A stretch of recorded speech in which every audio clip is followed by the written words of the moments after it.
Вы смотрите очередной выпуск «На страже», в студии Вера Макарова. Здравствуйте. Сегодня в выпуске особо опасный рецидивист. В Верховном суде республики оглашен приговор по двойному убийству. Не справился с управлением. В городе Ленске в дорожно-транспортном происшествии пострадали подростки. Снова за решеткой. Отменено условно-досрочное освобождение Алексея Юрченко. Материнский инстинкт. В Якутске женщина, заступая за своего сына, избила других детей. Подпольщики теперь не в деле. В Верховном суде осудили группу наркоторговцев. Грузовика не заметила, что спасло автоледи и ее дочь от тяжких последствий. Браконьеры далеко не уйдут. Сотрудники Росгвардии провели рейды по выявлению нарушителей правил охоты. Дистанционное мошенничество. Кто становится их жертвой? А теперь обо всем подробнее. 6 июня текущего года Верховным судом республики вынесен приговор Варфоломееву, обвиняемому в совершении убийства двух лиц. Судом установлено, что 25 августа 2017 года подсудимый распивал спиртные напитки в компании нескольких мужчин на берегу озера в районе СОТ «Авиатор» на 15-м километре Вилюйского тракта. В ходе распития спиртных напитков, когда на берегу остались трое мужчин, включая подсудимого, между ним и с одним мужчиной произошла ссора, в ходе которой подсудимый схватил лежащую на земле доску длиной 3-4 метра и нанес не менее 19 ударов по разным частям тела. В это время третий мужчина попытался вмешаться и остановить избиение. Подсудимый, переключившись на него, нанес не менее 24 ударов доской по разным частям тела. После этого он затащил его в озеро и погрузил в воду. Затем, думая, что первый потерпевший еще жив, также затащил его в озеро и погрузил в воду. По сообщению пресс-службы Верховного суда республики, в судебном заседании подсудимый вину признал и показал, что умысла на убийство у него не было. Все произошло спонтанно. Он разозлился на слова о том, что он постоянно выпивает за чужой счет. Согласно заключениям судебно-медицинских экспертиз, смерть одного потерпевшего наступила от черепно-мозговой травмы, а смерть второго – от утопления. За убийство двух человек Верховный суд приговорил Варфоломеева к 17 годам лишения свободы с ограничением свободы на 2 года с отбыванием наказания в исправительной колонии особого режима. В городе Ленске в дорожно-транспортном происшествии пострадали подростки, один из них погиб. 6 июня около 6 часов утра в дежурную часть отдела МВД России по Ленскому району поступило сообщение о том, что в 4 километрах от города Ленска на обочине дороги лежит опрокинутая иномарка. По предварительным данным установлено, что несовершеннолетний водитель, управляя автомобилем Suzuki Skoda, не справился с рулевым управлением, вследствие чего транспортное средство съехало на правую сторону обочины дороги и опрокинулось на крышу. В момент ДТП в салоне машины находились подростки 14-15 лет, один из которых погиб на месте происшествия. Остальные участники доставлены в медицинское учреждение для установления травм. Госавтоинспекция обращает внимание взрослых участников дорожного движения на то, что они должны контролировать и пресекать попытки несовершеннолетних сесть за руль. Именно в дни летних каникул необходимо особенно пристально следить за детьми, исключить возможность их доступа к ключам от авто и мототранспорта. Важно объяснить ребенку, к чему могут привести игры с автомобилем. В предыдущих выпусках мы сообщали о том, что Якутский городской суд условно-досрочно освободил бывшего директора Кангаласской средней школы Алексея Юрченко, по вине которого в августе 2016 года произошло смертельное ДТП. Как сообщила пресс-служба Верховного суда, 5 июня текущего года апелляционным постановлением судебной коллегии Верховного суда республики по уголовным делам отменено постановление Якутского городского суда от 29 марта текущего года об условно-досрочном освобождении Юрченко от наказания. Постановление вступило в законную силу. Напомним, 22 августа 2016 года Алексей Юрченко, управляя автомобилем Mercedes-Benz в состоянии алкогольного опьянения, выехал на полосу встречного движения на улице Лермонтова в Якутске и столкнулся с автомобилем Toyota Chaser. Водитель и пассажир Toyota скончались на месте происшествия. В конце прошлой недели в интернете и социальных сетях распространилось видео, где женщина, нецензурно выражаясь, избивает детей на площадке. Судя по всему, женщина подняла руку на детей, которые обижали ее малолетнего сына не в первый раз. Теперь в этом инциденте разбираются стражи порядка.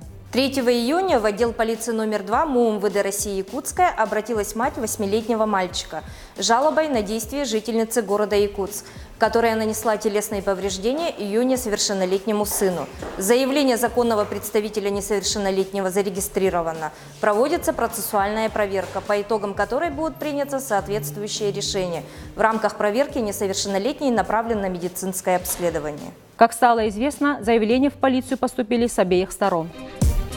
6 июня текущего года Верховным судом Республики вынесен приговор в отношении Федотова, обвиняемого в совершении незаконного производства наркотических средств с использованием электронных и информационно-телекоммуникационных сетей, организованной группой в особо крупном размере, и Смирнова, обвиняемого в совершении покушения на незаконный сбыт наркотических средств в особо крупном размере, организованной группой. Судом установлено, что подсудимые объединились в устойчивую группу для совершения преступлений, связанных с незаконным распространением наркотических средств в городе Якутске. Согласно распределенным ролям, Федотов в арендованном частном доме организовал лабораторию для серийного производства спайса с последующим размещением в тайниках. Смирнов получал из тайников большие партии наркотических средств, расфасовывал их на меньшие партии и размещал в тайниках. Преступная группа занималась производством и сбытом наркотических средств с июля по декабрь 2017 года. Как сообщила пресс-служба Верховного суда Республики, в судебном заседании подсудимые вину признали полностью. С учетом смягчающих и отягчающих обстоятельств судом было назначено наказание в виде 10 лет лишения свободы с отбыванием наказания в исправительной колонии строгого режима каждому. Осужденный Федотов был взят под стражу в зале суда. Приговор не вступил в законную силу.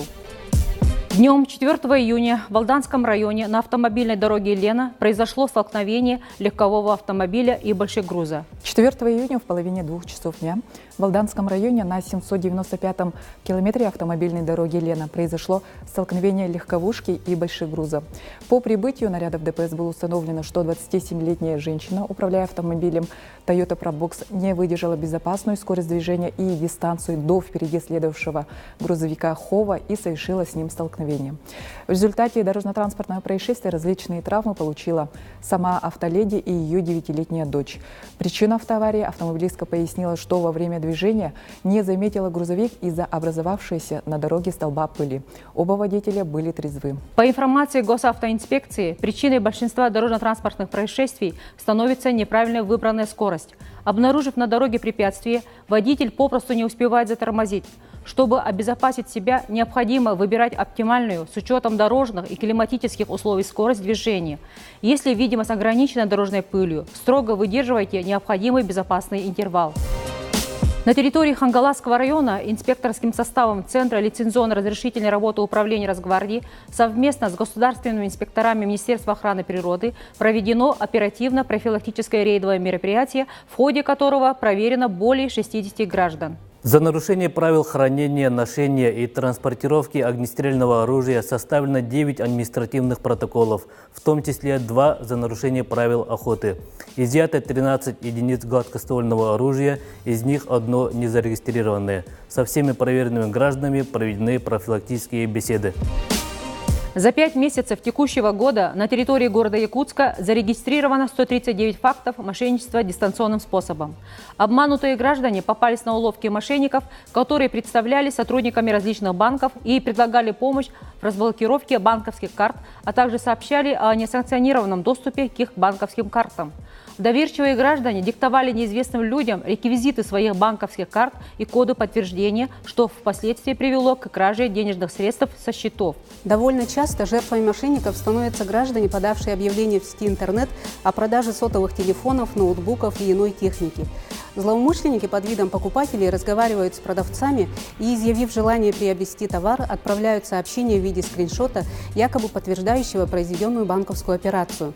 Как правило, товар у продавца забирают не сами покупатели, а другие люди, представившиеся их знакомыми. Гражданам стоит напомнить, что мошенники умело используют всю доступную информацию и технологии, разбираются в психологии людей, вынуждая жертву раскрывать свою информацию о себе, либо совершать те или иные действия, используя человеческие слабости и чувства в своих корыстных интересах. Противостоять мошенникам возможно лишь повышенной внимательностью, здравомыслием и бдительностью. Ни при каких обстоятельствах не передавайте никому ваши личные данные для доступа к вашим банковским картам, не сообщайте пин-код, трехзначный код на обороте карты или СМС-пароль для подтверждения каких-либо операций по вашей карте, даже если позвонивший представился сотрудником банка, полиции, пенсионного фонда. А при продаже собственного имущества по объявлениям передавайте товар только после фактического поступления денежных средств на банковский счет либо получения наличными. На этом наш выпуск завершен. Вы смотрели итоговый обзор на страже. С вами была Вера Макарова. И помните, за каждое преступление наступит наказание.